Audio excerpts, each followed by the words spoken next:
Welcome back to episode 10. Going up on a Tuesday. Let's get started right into the first topic, which is COVID numbers going up. On a Monday, Tuesday, Wednesday, Thursday, Friday, Saturday, Sunday, all that good stuff. What does it mean?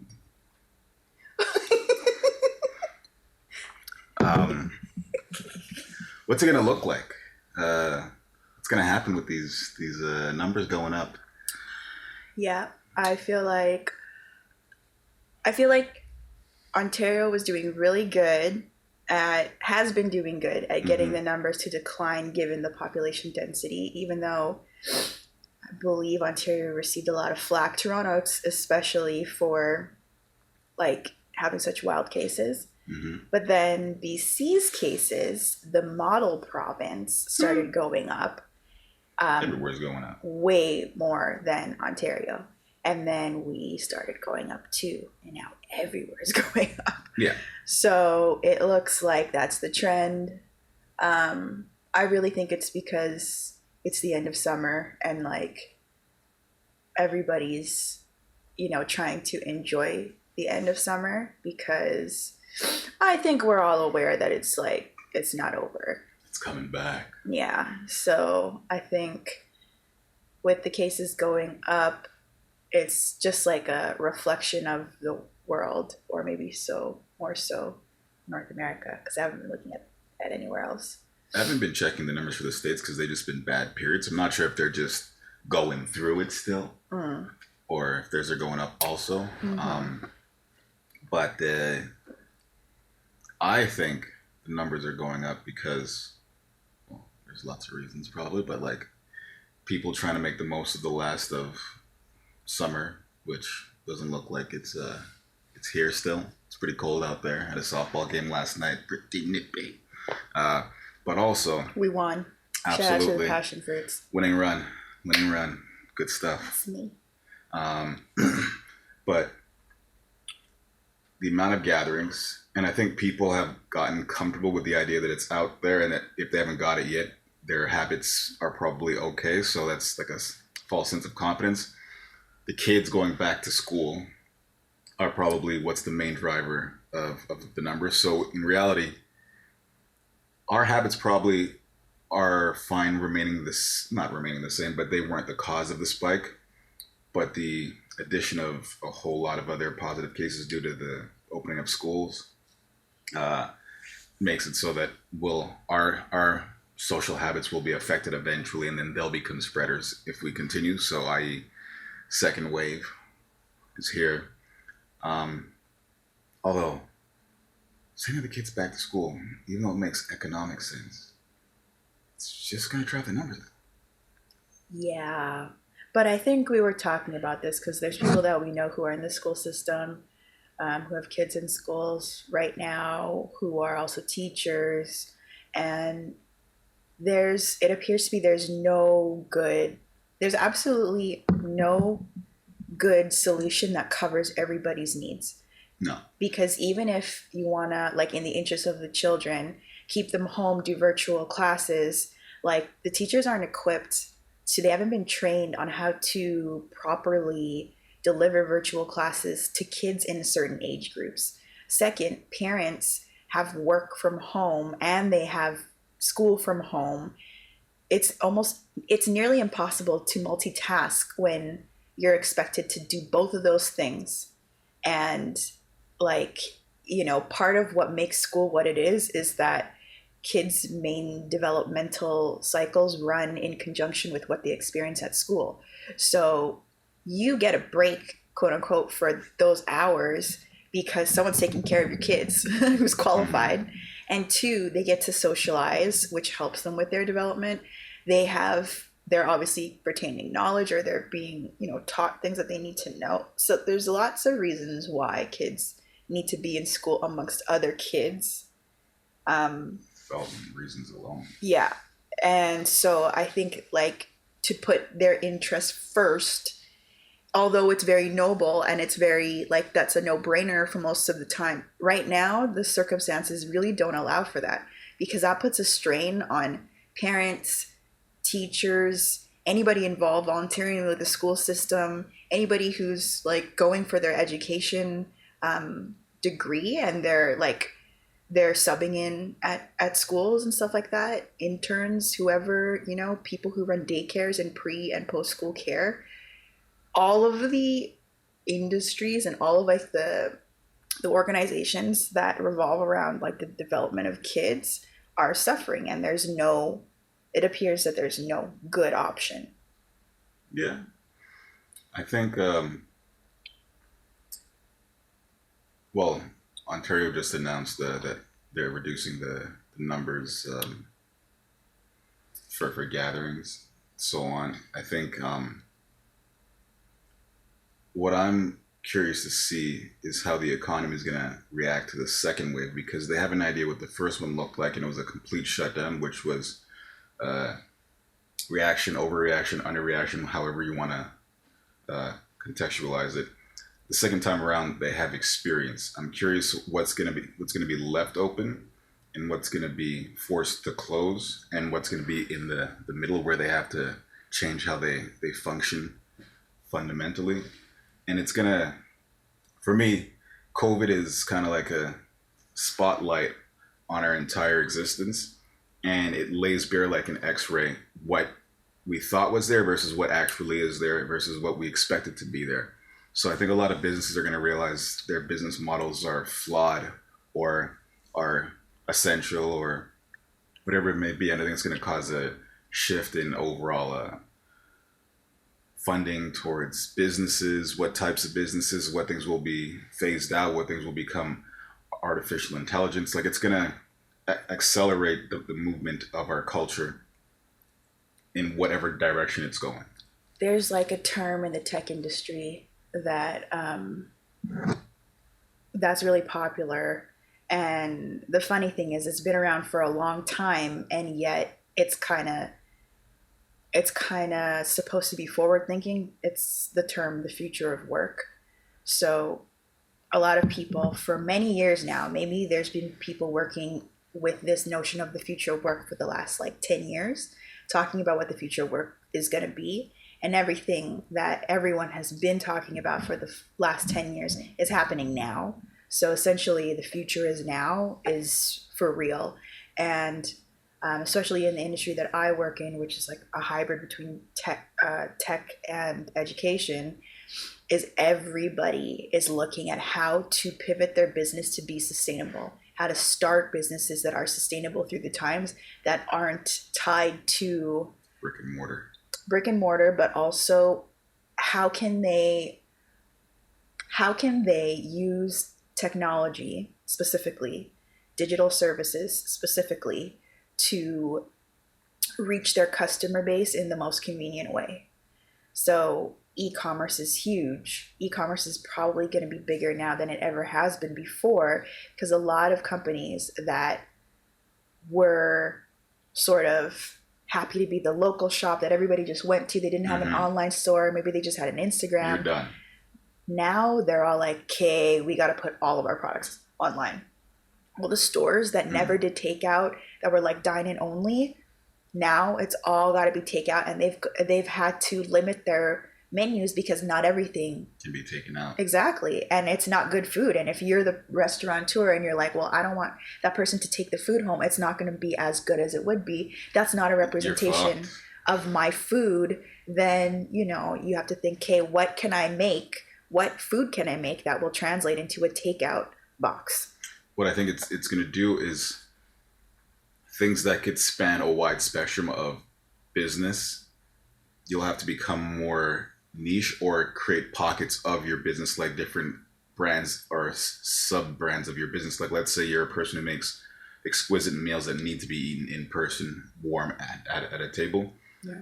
Then maybe you can organize once every 2 months a socially distanced gathering of like 50 people where you serve them, where it becomes plausible for your business to be profitable like that. And then you create a sub menu for delivery to whole people. Like it'll cause you to have to Be really be creative. malleable and flexible, and really see if you're really meant to be a business owner.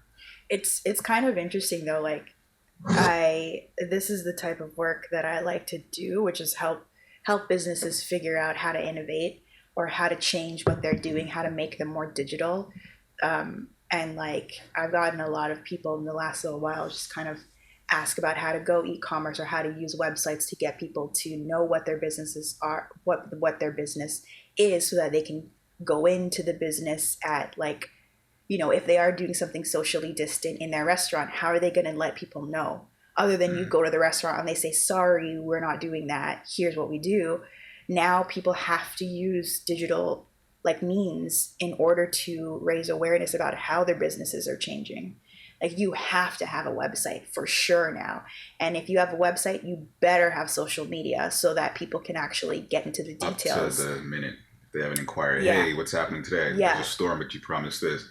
So all of our followers, you got to be able to stay Yeah. on it. And chatbots, you're great, but you suck.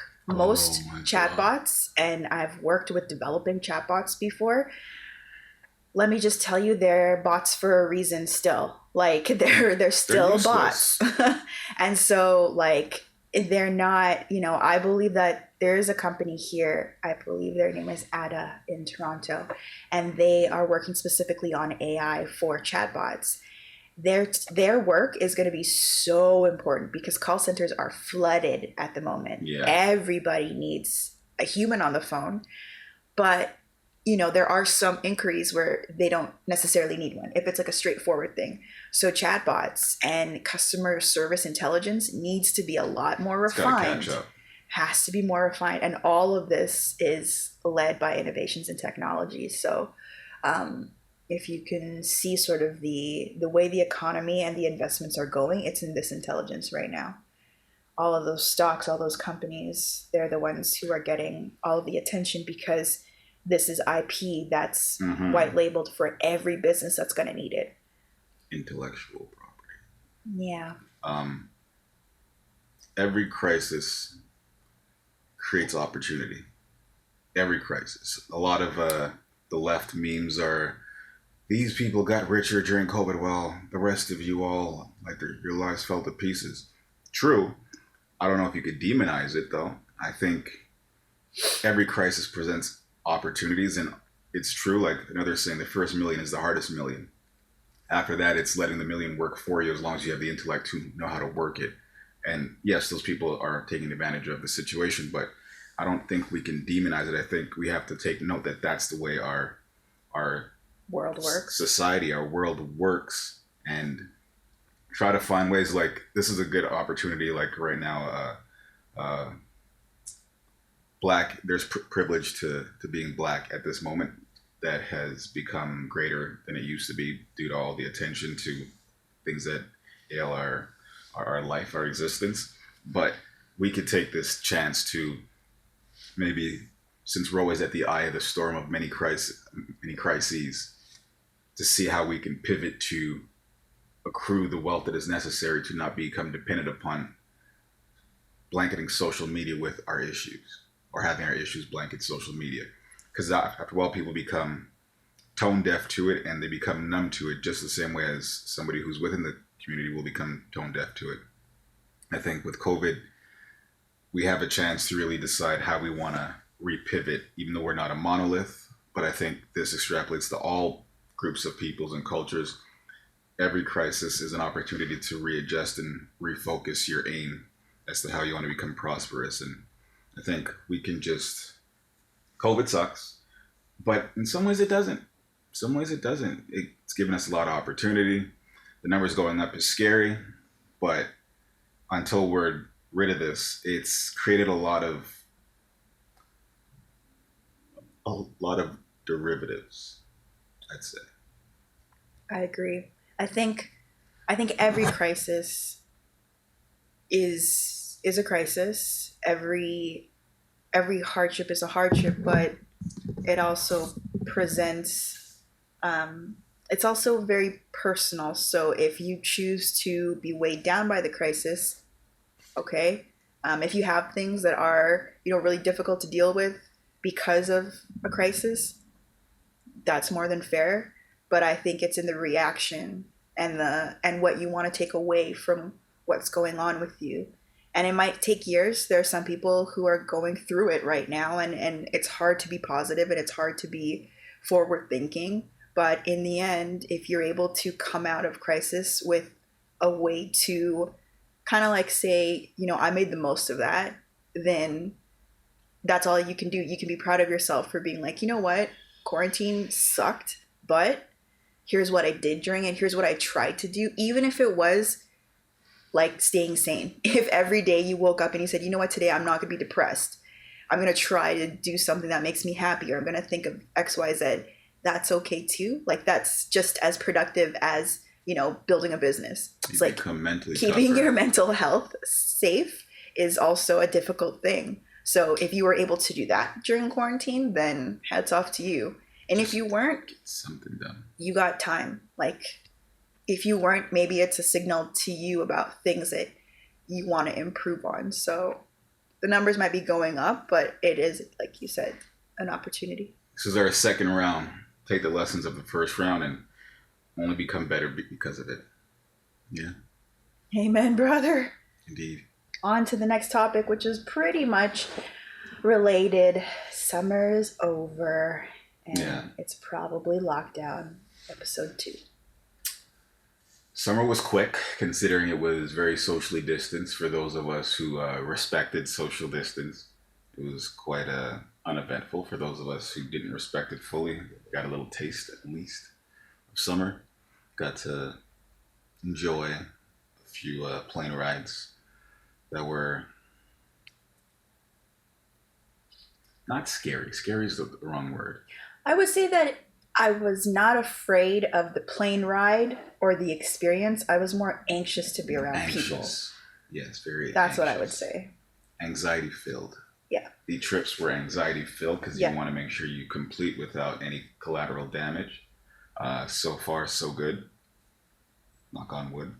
But now that summer is over, we have one last flight, which is becoming a concern for me. I'm not sure about you because the numbers are going up and it's going up all over.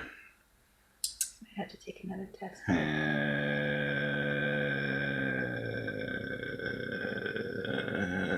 Anywho. So yeah, lockdown. Sorry about that. That test is scary. But there's a spit one that they're giving out in BC. Apparently, schools. yeah. So fingers crossed, I'll spit the fuck out of that thing. Summer is over, so our softball season is winding down, and it's extended into the later dates, which we're feeling because it's cold as balls out there. Yeah. Pun intended. But we did win last night, 17-6. Good stuff. I think it's been good to do something like that because with softball you can be socially distant. Yeah. Like you can it's a big field, so you don't necessarily all have to sit in the dugout together or sit in the stands together. Like you can be social distant. You're in the outfield, like everybody's definitely 6 feet apart, As long as you don't wipe your face after, taking a bat or throwing the ball, unless you're a dummy like that. Well, that's your choice. You want some COVID. But it's fun. I think what I've missed the most, or what lockdown has taken away from me out of my daily habit, is sports. Not just watching them, but playing them. I've always known that it's something that is useful for me and for most people as just like something to exude energy to, and it's an outlet. But what it does for you in terms of just your overall sanity, getting out there and competing in a healthy environment, quote unquote, and really striving for something, team gain, positive reinforcements all around, making it a good environment. It's missed. I'm not a team sports person, but I gotta say, softball is super fun. I've been really, really enjoying it. And like, I'm kind of sad that we've missed so much of a season and that now it's cold and we're only gonna be playing with maybe one more game. One more regular season game, but then there's playoffs. So we're going to be playing at like 8 degrees, 9 degrees. In the playoffs. I think all teams make playoffs in these softball leagues. Because I think if we make it into the playoffs, We could win. I'm very hopeful. I'm very hopeful. But yeah, I like now I think that's maybe one thing that I've really appreciated about softball is just like knowing for sure, like solidifying how much physical activity I used to do without even knowing it. Just being able to like, I don't know. I don't even know what because I didn't play sports, but being able to like go to a gym or go to do some sort of physical activity, do like group training classes or whatever it is, or like go to a park and not have to worry about being 6 feet away from other people, or go to a beach and not have to worry about like, oh, are those people coughing on me, or like how far am I away from everybody else. That's been tough because like in the summer I don't necessarily like to like I don't hang out with a lot of people, but I like to do things outside. And if it's too crowded outside and I have anxiety around like people being, near me, or other people having anxiety being near me, that's not like enjoyable. Like you can't relax. Indeed. It's not fun. You might as well just go to fuck home. Yeah. So I might as well just stay at home where I don't have to wear a mask indoors and I can like, there's food here. Like it almost makes the anxiety of being outside almost makes being in a home like I want to come here. Home has become a castle, and it better be somewhere that you want to be. If not, you're fucked. Yeah, big time, because there's nowhere else to be right now. Yeah, like so I think it's got to be good. I think lockdown was tough for both of us for many reasons, and additionally, we were both laid off. Yeah, and it was like our first time being like stuck in the house together for a cause that's neither one of our like doing, and being in a new city, being in a new house, like adjusting, moving to a new city and a new house and all that for all that to be compounded during quarantine, during a pandemic. What's the square footage of our apartment? It's like 550 something like that. It's not a lot of space. No. I don't know how we manage, but we do. I got my computer set up back here. I have my computer set up over there. I've put many plants all over the house. Yes, this has become a very oxygenated place where I take out the oxygen, she fills it back in with the plants. Indeed. And if lockdown happens, here we come again. More plants, curbside pickup. Studio is finished for round 2. But I can't get you out of the house so I could record. So I'm still screwed there, but I can start production on another album. I can go for a walk. That's true. But walk would have to be like an hour. I can go for a walk. Look, you can roll me a joint. I'll go for a walk to the water, smoke over there, come back. That's an hour. And you got to give me like a 5-minute heads up for when you're almost back, so I could start to unpack. Yeah. And start to just. I will sacrifice my quarantine so you can produce your music. Thank you. It's a team player right there from a player team. You know what I'm saying, Nate? You know what I'm saying? Look. Oh yeah, these are these shirts that we got. When did you order them? Like 3 months ago. Indeed, during quarantine. Also compounded was the Black Lives Matter. There you go. There you go. There's the back of it. Go down more. A little down. Oh yeah, do some of those. So you could see it's a Black Panther and a yellow tiger. Black Lives Matter. We stand in solidarity. # Black Lives Matter. # Asians for Black Lives. There you go. And the artist is Mon Yi Chow, and she's really cool. She has great art. She commissioned these shirts with another company called All of Us Movement. I'll put it in the thing, description box, whatever. All the proceeds went to, I think it's I can't remember where it went to, but the reason why I got them for us is because it went to like an organization that is for Black lives. So Sweet. It was like an activism sort of organization. But it did take a long time to get these. Indeed, forgot about them, but they fit well and they look nice. Yeah, they're actually they're pretty cute. I enjoy it. It's the yin and the yang. Mm-hmm. There you go, bud. Yang style, you know what I'm saying? But yeah, there was, I would say, a lot of things that we had to occupy ourselves during the first quarantine. A lot of war zone. A lot of video games, a lot of TV, like shows, not TV, shows that Yeah. we binged through. We have thus finished and concluded many of these shows already, so we gotta Yeah. find new shows. Although this, I think the second wave, what I was saying before, like a lot of companies are going to find ways to remain open now that they've had to readjust. So, like, we'll probably still be employed most likely during the second Yeah. wave. So it won't be as obsolete in I'm terms of options to occupy ourselves. I think that we are, both of us, in our jobs right now, like what's occurred over the first lockdown, that I think we have job security for the second one. Hmm. Like people have left your team. Yeah. You have a lot more responsibility, different responsibilities now, Yeah. that if they were to lay you off, I don't think it's going to happen. I don't think so either. I'm a contractor right now, but my contract has been extended to the end of the year. The company that I work for did not lay off anybody during quarantine. They actually hired during quarantine, and I'm in e-learning, which everybody wants right now. So all of the projects that I work on are not going to be, one, they're funded by very, very rich companies that have money, whether there's a quarantine or not. Yeah, and so I don't see myself being laid off.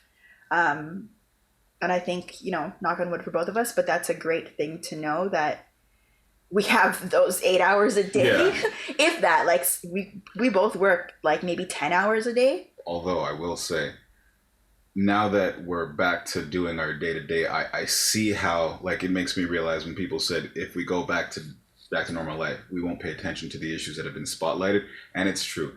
I don't, like, even for myself, now that I have 8 to 10 hours committed to doing a task that I'm paid for, when I'm done that task, like, I've already added, like, school has started back. I have 2 courses. That's taking up my time. Like, today I got to find time to make sure I read. That can't fall behind. So then, now that that's added on, my own company, I've had to pass on, like, repass the baking back over to my contractors. But I still have to manage that. How much time do you really have left to sit there and play Warzone, or to sit there and contemplate life as much? Like, it's second wave's going to be different. I think so too. Yeah. But I also think that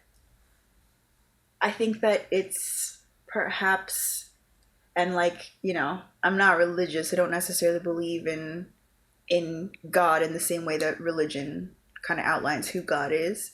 But I believe that there is a higher fabric of, like, the way that life is laid out for us. And it's almost like some sort of whatever is facilitating this experience in this year, because a second wave means, like, okay, you thought you had it.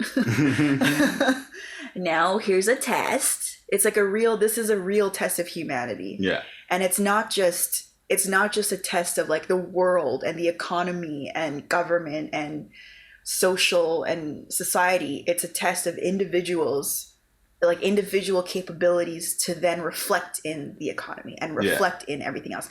If we can make it through the first one, make it through the second one, however you handle it as an individual, it's in volume, right? So how I handle it myself, how you handle it yourself, the two of us, that's a household. And, like, how everybody does it, it all ripples. Mm-hmm.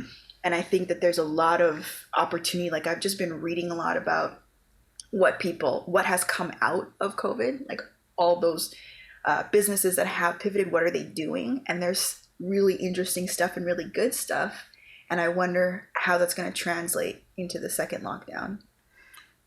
Something that affects not my employer, but my business personally a lot, is how the Crown Corporation of Canada Post is handling the uptick in mail volume. Like, they're literally a bottleneck on my business at this point, which during the next election, I'm going to try to find a way to raise like attention towards their practices, their business model, whatever it needs to be, not pointing any fingers, but it's not being handled in a way that supports our new reality. Like, my business ships food. There's a promise time of 1 to 2 business days max. Even if when I choose expedited, it should be there for that time. One, there's a surcharge now where it's even more expensive, and it's arriving 3 to 4 days late with no compensation whatsoever. It's just, that's something that needs to be addressed, at least from my perspective, with the way we're managing our new reality, where things are less done in person, more done by e-purchases. We need to do better with that. That's something that I think the next lockdown, they got to be ready for higher volumes, especially with the holidays coming. They got to do something with that. And last year we got slammed as well, even without COVID. Like, how many years do you have to experience the same issue for you as a corporation to adjust your business practices? But I think that's where maybe we need to discuss a semi-privatization of Canada Post. I feel like what they should do is all the people who have been unemployed, like similar to what Quebec has done with, hey, we need orderlies, let's put this program, which we will save for the next topic. I think it'd be really interesting if Canada Post started, Canada Post workers are essential. If they kind of put out this like, hey, we need more people, we need a better business model, we need a bigger workforce, we need a well-supported, well-paid workforce that could pull people out of doing other things and into Canada Post, then I think that would help like reduce some of the strain that's on the current workforce and help meet the demands of like deliveries, because Amazon delivery workers, from what I know, they don't get paid great.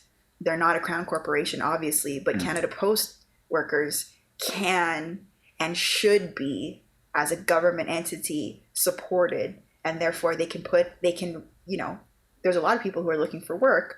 Why don't you just offer them jobs at Canada Post? Redistribution of human capital. It's going to be vital to make sure that there aren't individuals who are caught in between, in need of a government handout versus putting them in the right place. Yeah. Why not actually give them a job where they get benefits, where it's secure and stable, and it's an essential thing that everybody knows. Beef up your safety protocols, and then you have a ready workforce to meet the demands.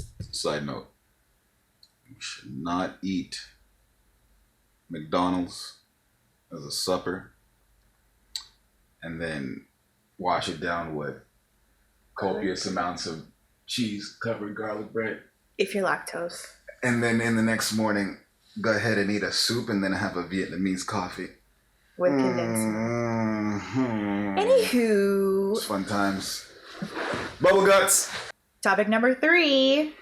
Why is Quebec retarded? Ugh. So, fucking retarded jurisdiction. The most retarded fucking jurisdiction in all of North America, with the most bureaucracy and idiocy I've ever encountered in my life. I'm sure many of you watching who are there, who have left there, who have visited there, can understand. The place is fucking retarded. Excuse my French. Hold on there one fucking minute. So this is his segment.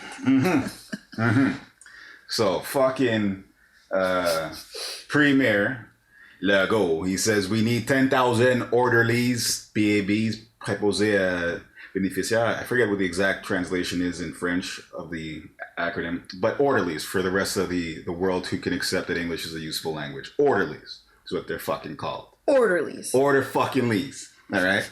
So this idiot man says, okay, everybody, we need to at least hire 10,000 orderlies to fill the lack of positions in the Quebec healthcare system. COVID has made us realize we need more people, blah, blah, blah, blah, blah, blah. Okay, so you realize you need more people, so you say we get more people. But here's where you fucking realize why. My name is spelled Y-A-N-I-C-K on my birth certificate, but it's really Y-A-N-N-I-C-K, but I can't even change it because I don't want to deal with the fucking bureaucracy that will set in motion a cascade of fuck-ups for the rest of my life trying to identify who I am to the government. They're just retarded. So they implement a program where they say, go to this website, sign up. If you're already working in the healthcare field, don't take the first session in summer. Wait till the second session so we can add people to the workforce and then retrain those who are already in there but not sufficiently trained. Cool. Get my mom all signed up. It's about September now. I haven't heard a word from the government. I decided to be proactive. Check their website. The website's all changed, saying applications are closed. No sign of where to take the course for the next session. So I got to start digging around, asking different heads of institutions of this, the head of this, who's under this, who's over this, who's the head of that, who does this, and then they talk to this, but this one's not telling this person that. The government says this, and you got to get your permanent code from here. Everything is just done retarded to the 10th power. So now I start calling around and I get in contact with an institution who says, okay, we've been hearing about this program, but we haven't gotten directive from the government yet as to how to administer it. On the government side, it says fall session starts mid-September. It's mid-September, and the institutions who are supposed to be running the program have to tell me, the government hasn't told us anything yet. So we're still waiting for information. And then on their website, basically they're only offering the program to Anglophones in like 45 spots now, 45 seats throughout the entire province. So when you call one place, they don't know who's administering it, or they didn't know that this person is doing it in this way. They're still waiting from the government. You message the government says talk to the school first, and the school will recommend you to us. The school says you got to talk to the government to get a code from the government, so then we can talk to you. This is Quebec. They need help to handle. This is why Quebec punches above its weight in everything that is wrong. Right now, they lead the country in COVID cases per capita by a long shot. You know why? Because they fucking retarded. That is why. If you look at defaults on mortgages, who leads the fucking pack? Quebec. You know why? Because they fucking retarded. Everything is fucking retarded. They ask for help and don't even know how to get the help or how to receive the help. To the point now where I don't even know if this program's going to work. And the people who are already employed after the first 3-month program are complaining, saying we were promised, I think it was $49,000 per year, but we're getting paid 75% of that, and we only get the full if we work night shifts for the entire year. So what they promise people, they're not even delivering. What they're offering people, they're not even providing an avenue to get it, and it's just going to be a big clusterfuck, as always, in the province of Quebec. Quebec is retarded. That's my rant. That's what really grinds my gears. You have anything to add? That's a good fucking place. It's a good 5-minute rant. Yeah, they're fucking retarded. Well, I haven't had to deal with the province that way. So no, I don't have much to add to your rant. I have another piece. Hold on it. So we can break down my fucking name. All right. So at birth, my Anglophone parents, who wanted to respect where I was being born, Quebec, they gave me a French-Canadian name, Yannick. Straightforward. So the doctors there know what the fucking name is. We fucking gave it to them in a basket. Here you go, Francophone. His name is Yannick. You can get this right, you know? So these idiots put down on my birth certificate, Y-A-1-N-I-C-K, Craigwell. So then my parents, being immigrants, and not necessarily the most adept at understanding a French government and navigating their assholery of procedure, they said, you know what, we're not even going to bother with this, because they can't foresee the issue that it's going to cause for me at this point, and understandably so. So now I get into school, but before I get to school, my parents have taught me to spell my name Y-A-2-N-I-C-K, because that's my name. I'm named after Yannick Noah, French Open winner, 1983. Right. Son is Joaquin Noah, who used to play for the Bulls. Weird looking people, but still, I digress. So now in school, all of my permanent records for school all have one N. But here's the trick with Quebec. Because my mom did her post-secondary education in Quebec, I have the right to Anglophone access. So I can go to an English school if I want. I can put children in English school if I want. I have the right to receive all my documentation in English if I want.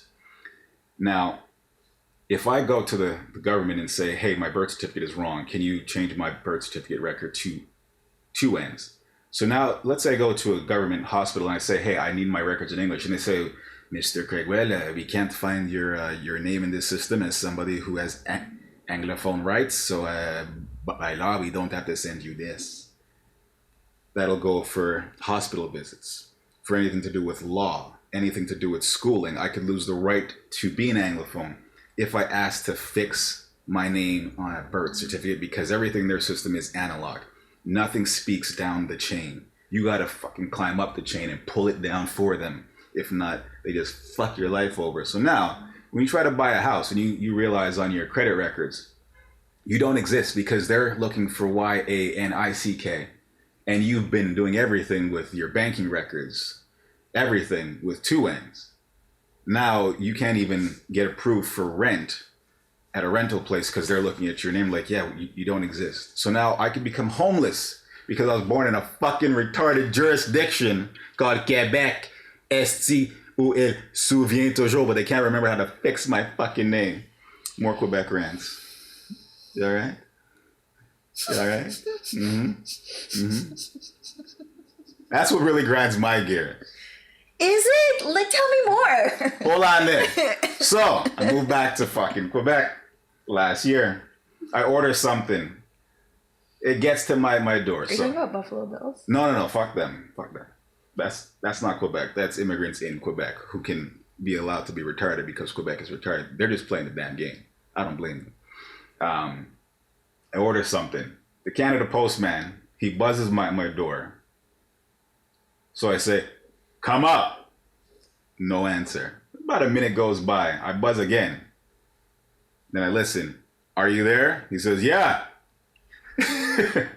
So now I put on my shoes. I go downstairs like, are you not going to bring the package?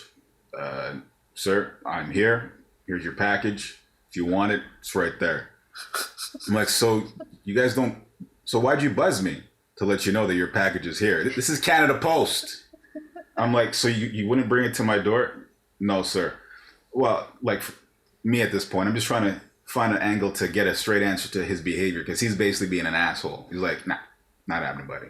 Why are you talking to me? So I understand that's the way Quebec works. You're only held accountable to as far as you're forced to be held accountable. So it's like, pardon me, I've been living in Vancouver for the past 9 years, and whenever I order things with Canada Post, they bring it to the door. They buzz you to let you know so they could come up and they bring it. She's like, well, that's Vancouver, buddy. See ya. I'm like, what? I'm like, I guess I'm back in Quebec. I'm back.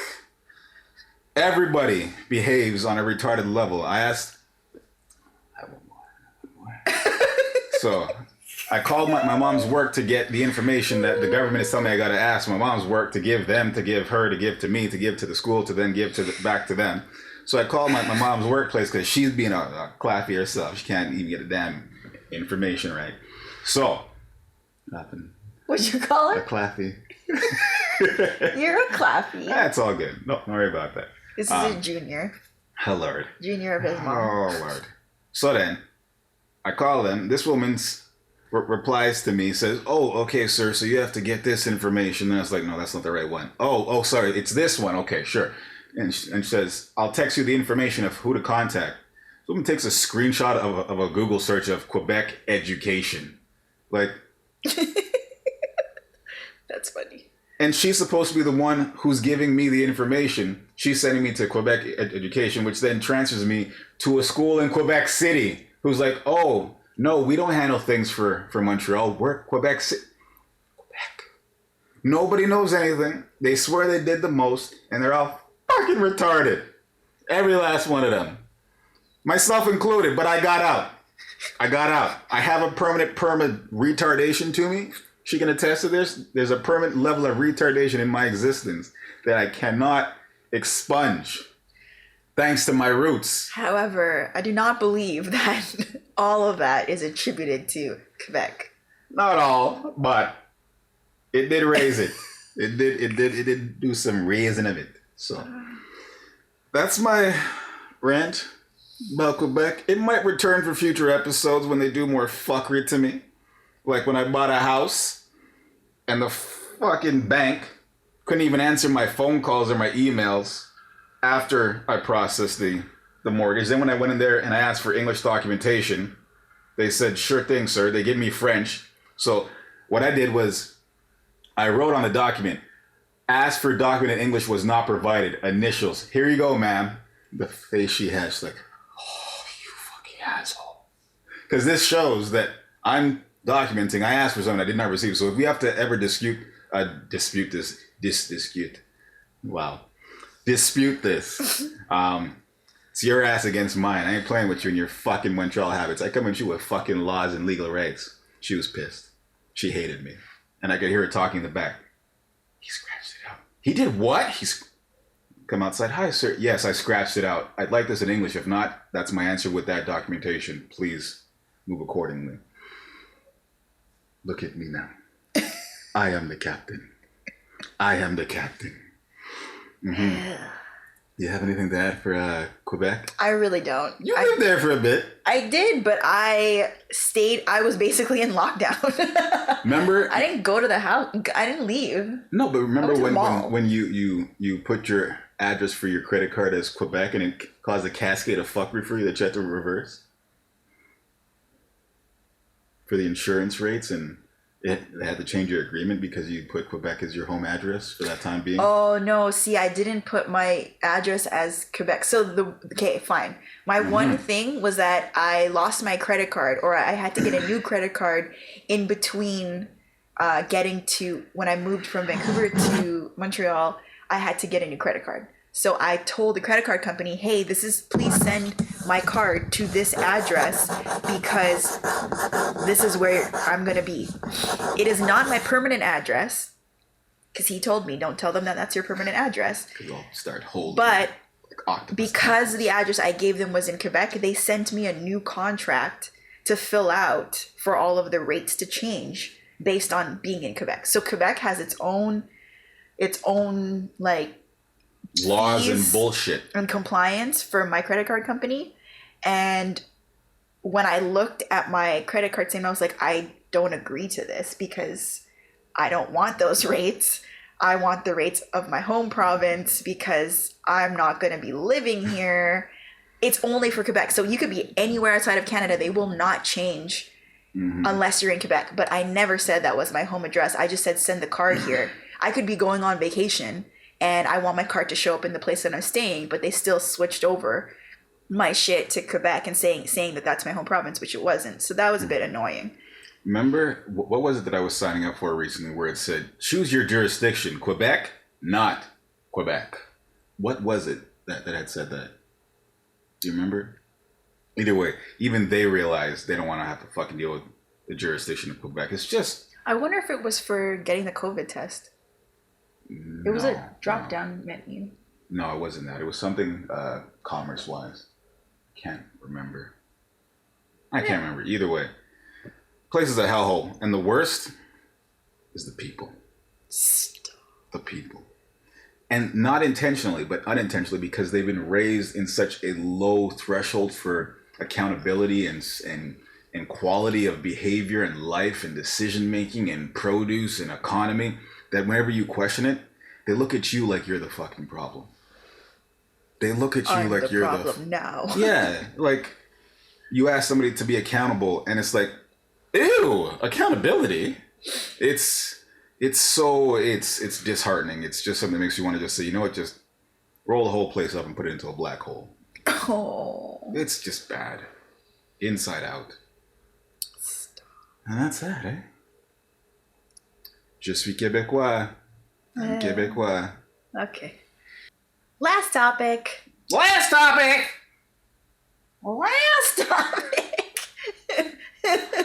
The Social Dilemma.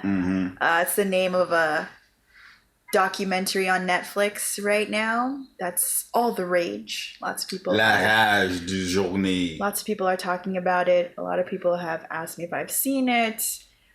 So I watched it the other day. We watched it the other day, and it was very interesting. It's not necessarily new information for... It's recontextualized information for easy consumption. Yeah. I mean, for people who are privy to the information without, giving too much of it away, it's a lot about data collection, and how data is being used by tech companies. And I think this documentary... Everybody kind of knows that already. Like, nothing's private anymore. Your phone listens to you all the time. Google's taking all your information. All of these tech companies are taking information and selling data. That's all known. But this kind of underscores... This is being told from the perspective of the people who created these companies. So I think that was the interesting thing for me, is that working in the tech industry, you always just know that. You just know how data is being used because, like, as your job is to use the data to drive the bottom line. So exactly what they're doing at a small scale, like what they created, these sort of, they're all developers. Most of them are developers, engineers who worked for Twitter, Facebook, Pinterest, Google, YouTube, Facebook.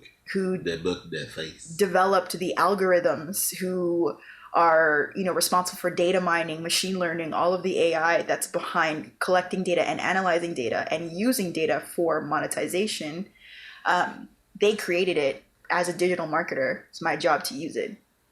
So knowing all of that from like the people who created it, and now they've kind of switched, they're all ex-employees, like they're no longer working with these companies, probably why they can talk about it. NDAs are up. Yeah, they're part of this company that I never knew, which is, I guess, something about the humane technology company. They're all about like using whatever they've created in a more humane way or a more ethical way, or at least like balancing it, because there's no balance. It's just like growth, and then there's no capitalism. There's no ethical balance, which I think, I don't know, I thought it was interesting because it's from those people. And the fact that all of them were like, nah, I deleted all my social media accounts. I don't let my children be on it. And I'm like, you're the ones who created this and are rich off of it, and you don't even use it yourself. I think that's an interesting point to kind of sidestep through, like Truths and Treats. Up until quarantine, we didn't need it. Yeah, that's true. If anything, you're more objective when you create something that you don't consume.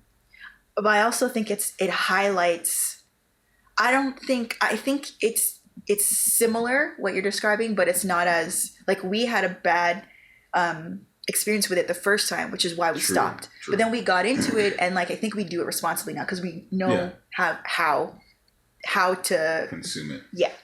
With them, I think they're at the point where there's no way to safely consume. Like they created something that they're like, it's an animal. Yeah, and they're like, this is not right. It's like if we created Jurassic Park. If we created things that kill people, yeah.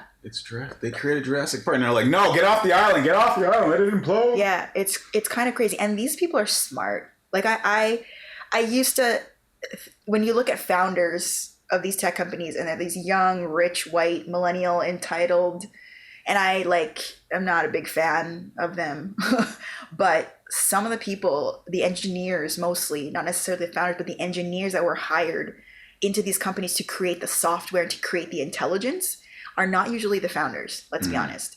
They're the mind brains. They're the ones who really solve the problems. So the founders, I believe, will create problems and solutions. They'll identify a problem, find a solution. The developers and the engineers actually they actualize the solution. So the Mark Zuckerberg will be like, problem is I can't get a date.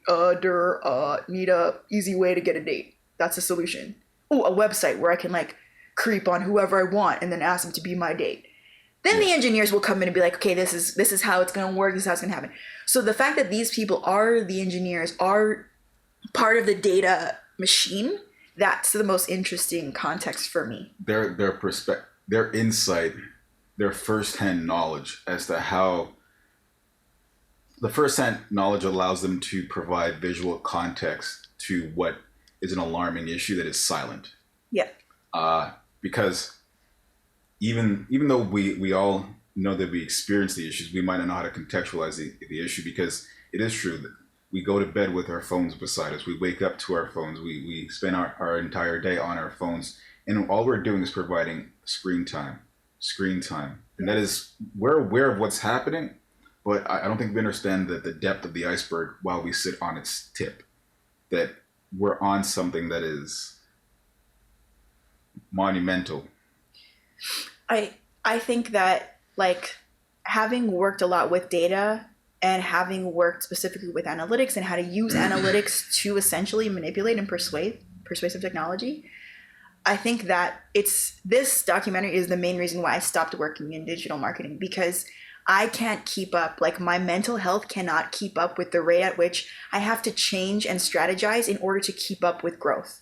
Yeah. So they talk about the birth of growth hacking in this, like the forefathers of growth hacking. And I worked for an agency that was like specialized in this. How do you hack growth? How do you grow your business exponentially fast through very little means?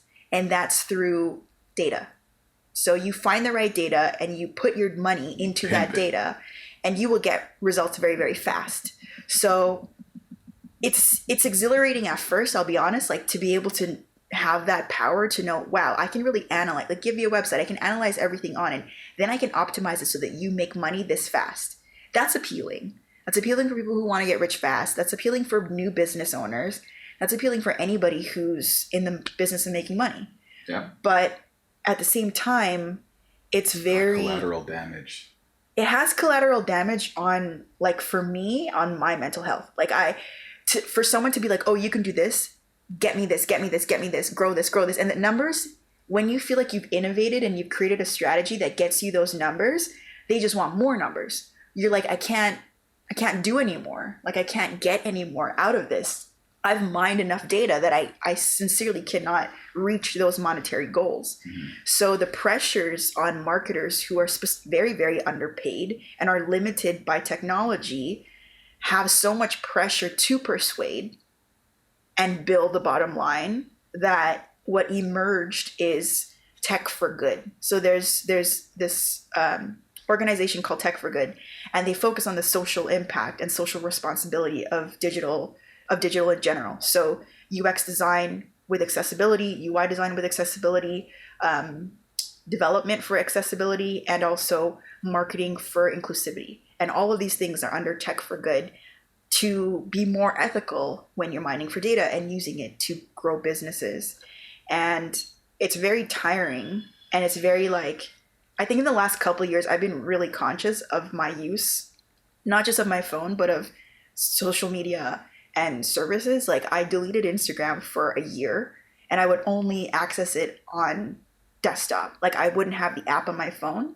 I put in a bunch of things on my phone to like make sure that I don't use certain things a lot, because I noticed on myself how toxic it was, and to have the break was really, really good, I would say. So I get what the people in the documentary are trying to say, like maybe not extreme. As they said, no one's going to like throw their phone away and delete their social media accounts right away. No one's going to do that. It's part of it is also what brings us joy, right? Like they were talking about the good side, connecting with family members, being able to grow your business, being able to reach people, storytell, share things that no one would ever see in the world. Double-edged sword. Yeah, there's a really good side of it. And I think that's why people are fighting for social responsibility of it, because there's such a positive, it has the ability to be so positive. And if it's not regulated, it has the ability to be extremely terrible and extremely, like, I don't know, detrimental, because it's killing people. Absolute power kills all, corrupts all. Yeah. Ha ha ha. Well, they put in there all that research about like suicides and depression, especially in young girls. Yep. And all that's the first generation to be raised on social media. Yeah, all that's true. From middle school. It's very obvious. And I personally, having worked in it and have, like, when you have to do social media for your job, it takes a toll on your social media in your life. Like if I'm staring on social for 8 hours a day because my job is to grow and monetize on social media, I don't want to look at it anymore. And so it sucks the fun out of it. I don't think I would let my child be on social media until... Watching that, it's funny. It made me think of a friend of mine who used to live here. Well, the entire family, the Sinks. Maybe rethink of looking at how their two daughters are on social media and psychologically inferring their behaviors and their interactions and their reactions to likes and or lack of likes on posts versus one another, and just made me become maybe a little bit more sensitive to how I even approach, even though they're like not my children, or one of them is an adult now and one of them is almost an adult. Made me realize that my like button has so much power in their day without realizing it. Not to say I'm important to them or I'm not, but that button it inflicts a certain amount of power as to how they're going to feel that day. Yeah. And it really made me like rethink about how I dish out those likes almost in a sense. Like, Yeah. it might, like, let's say I'm going to stay on topic with them. Like, I try not to hit the like button on posts that seem to be like for vain purposes or vanity, but like the youngest one, whenever she posts anything that's like creatively intelligent, like her comedy or whatever, I try to encourage that. Like, I try to, even though it might not be the like that is wanted by a teenage girl, I think it's the like that is most valuable. Like, it's, hey, I appreciate your mind right now. There's not, and that's the trouble, is that there's a lot that people don't understand. There's not a lot of digital education for young people or even millennials who grew up in it. Like, we as millennials have had to learn how to use social media, period, as it was being created. No one could tell us like, oh, these are things you should not do, or here are the effects, not even do's or don'ts. Here are the effects of what happens on social media to your mental health. No one's going to tell us that. We now have, like, there's education programs, digital education, digital responsibility for young kids in elementary school. And like, I facilitate some of those for elementary schools, high schools. There are people who can tell you what the effects are. But for you to have that now, think about all the other people who are just like you, who might not be as sensitive to what the power of a like button really does. And it's two sides, because on the one hand, you could say, well, it's just social media, whatever. Don't pay attention to it. But people don't understand how subconscious and unconsciously everybody pays attention to those things. Especially those who are raised. Those who are raised in it, but also it's their barometer of life. Like, even if you're not raised in it and you're not in it, to hear it, to be like, oh, look at the posts that all these women on Instagram, it's just soft porn. Because all of the likes go to scantily clad selfies, whether they're scantily clad or not. The idea that vanity is validated by other people commenting, liking, whether you're fully clothed, whatever, it doesn't matter. Just the fact that that's the currency of vanity. To me, I would not want my child, whether it's my daughter or my son, to grow up with that as the knowledge base. I would rather teach them how to just live in the world and be strong, so that the point at which they do get social media, they understand that this is bend them. Yeah, this is that they understand what is the good component, what's the ethical way, and that whatever happens doesn't affect their viewpoint of themselves, because they've built that up already. Another side step, which you just touched on, is obviously I was writing some stand-up comedy, and I haven't had the ability to work it out like on a stage and really refine what I'm trying to create. But I think I've found the new title for it to kind of guide its spine, and it's every day is a pornographic walk. It's kind of like what you're saying. Like, people, it's a matter of like people trying to display as much as they can without realizing that it shouldn't be a sexual interaction when you walk outside. It shouldn't be a sexual interaction when you're on Instagram. It's not meant to be sexual at all times. Like, where's the content of the human versus just a front that they put out as a sexual look for a like, in a sense? I think most of the time, young girls, even young males, don't necessarily put content out with the intention of being sexual. Like, a girl might put a selfie up where their body is not showing, it's just their face, but all of a sudden that becomes sexualized through the volume of people who see it, and it goes through different lenses. True. And all of a sudden it is sexualized. So I think that there's a balance, especially on social, especially with data, around algorithms that tend to send you photos of women who look a certain way. For males, it allows them the license and the guidance almost to indoctrinate them into sexualizing women because of the things that are sent to them based on preferences and like. And there's a sexual compass for both, all fluidity included. There's a sexual compass innately, because we're still humans, we're still animals to a certain point. There's a sexual instinct in everybody. But the way that people are raised to understand sexuality is is really fucked up when it's through social media. And that's what the younger generation, it's really fucked up. It's already polarized and quite odd. And I think the younger generation, they're reflecting it in their outdoor life versus their social avatars now. They're reflecting what they see on social media as how they carry themselves in public at this point, without any conscious awareness that that's what is being perceived. Yeah. I think that's kind of how I'm trying to put the parameters on what I'm discussing about the sexualization of just humanity, to the point where we're almost told to not notice it. But it's like, no, but it's happening.